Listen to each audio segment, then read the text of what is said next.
Membicarakan penguasa pantai selatan, pasti nggak asing dengan sosok Nyi Roro Kidul. Namun, bagaimana dengan pantai utara? Mitos yang beredar dalam perairan di atas Pulau Jawa ini juga dijaga oleh seorang sosok legendaris yang bernama Dewi Lanjar. Mau tahu lanjutan kisahnya? Saksikan terus setelah yang satu ini.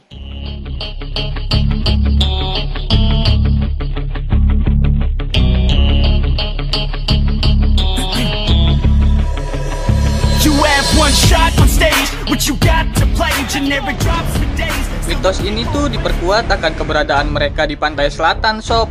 Dari yang memakai baju hijau dilarang berenang, dan masih banyak lagi lainnya. Kemudian penduduk pesisir pantai Pekalongan pun sudah sangat kenal dengan kisah seputar peran dan kekuatannya. Bahkan ada juga yang mempercayai sebagai pemberi persugihan, sob. Jadi penduduk pesisir sekitar memanfaatkan dari sakralnya tempat tersebut, sob, untuk dijadikan tempat pemberi pesugihan. Berikut gue jelasin tentang asal-usul legenda Dewi Lanjar.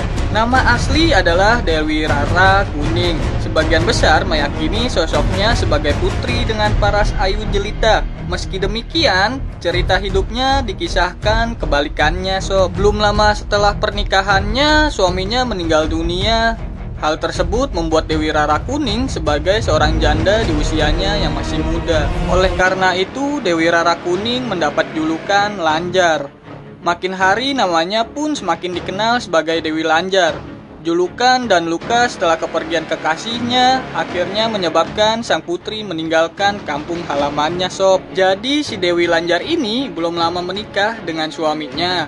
Suaminya meninggal dunia. Nah, dari situlah sang Dewi Lanjar dapat julukannya. Dari hal demikian yang disebutkan masyarakat, mungkin Dewi Lanjar ini sakit hati, sob, dengan penyebutannya dalam kesehariannya yang mengenai hati sang Dewi. Dewi Lanjar pun melakukan perjalanan hingga sampailah di sekitar Kali Opak.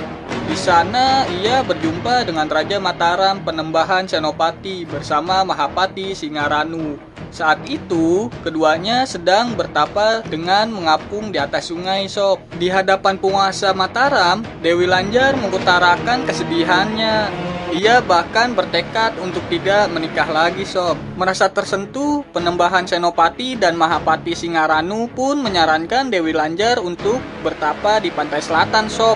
Bukan tanpa tujuan, pemilihan lokasi pertapaan tersebut bertujuan untuk menghadap penguasa Laut Selatan, Kanjeng Ratu Kidul. Lalu apa hubungan Dewi Lanjar dan Nyi Roro? Berikut gue jelasin lagi nih, sob. Setelah mendapat wangsit dari pemimpin Mataram, Dewi Lanjar menjalankan pertapaan di pantai selatan. Dalam moksanya, ia meminta untuk menjadi pasukan Ratu Kidul, sang penguasa Laut Selatan. Pada satu waktu, Ratu Kidul memerintahkan Dewi Lanjar bersama pasukan jinnya untuk menghalau Raja Bahu. Tujuannya menghalangi Raden Bahu membuka hutan di Gambiren. Namun upaya Dewi Lanjar dan pasukan jinnya berubah pahit, sob. Raden Bahu sama sekali tidak tergoda, yang artinya kegagalan bagi Dewi Lanjar dan pasukannya. Sayangnya, ia tidak berhasil menuntaskan tugasnya.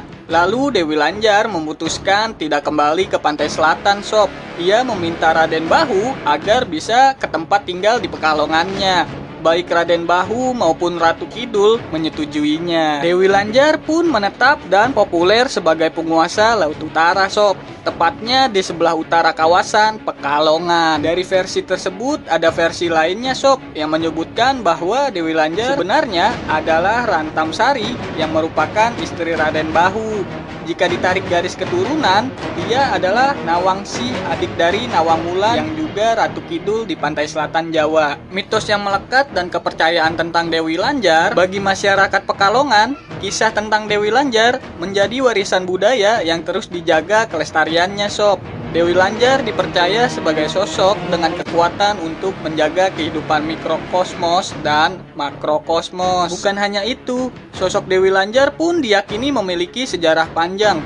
Dalam kepercayaan masyarakat Islam, Dewi Lanjar bahkan mendapat gelar Hajjah. Melansir situs warisan budaya Kemdikbud, Keberadaan Dewi Lanjar dipercaya mendatangkan berkah. Tidak sedikit masyarakat yang datang ke pantai untuk mengalap berkah, mudah, pesugihan atau cara tradisional menuju satu keinginan, baik rezeki secara material ataupun non material sob. Ada yang dengan betapa, menginap berhari-hari atau sekedar berdoa. Untuk part 2-nya gua update besok ya sob. Ini saja yang bisa gue sampaikan, kurang lebihnya gue mohon maaf, dan terima kasih sudah menonton video gue. Jangan lupa subscribe, like, dan komen untuk membantu channel ini agar terus berkembang. Terima kasih, sampai bertemu di next video.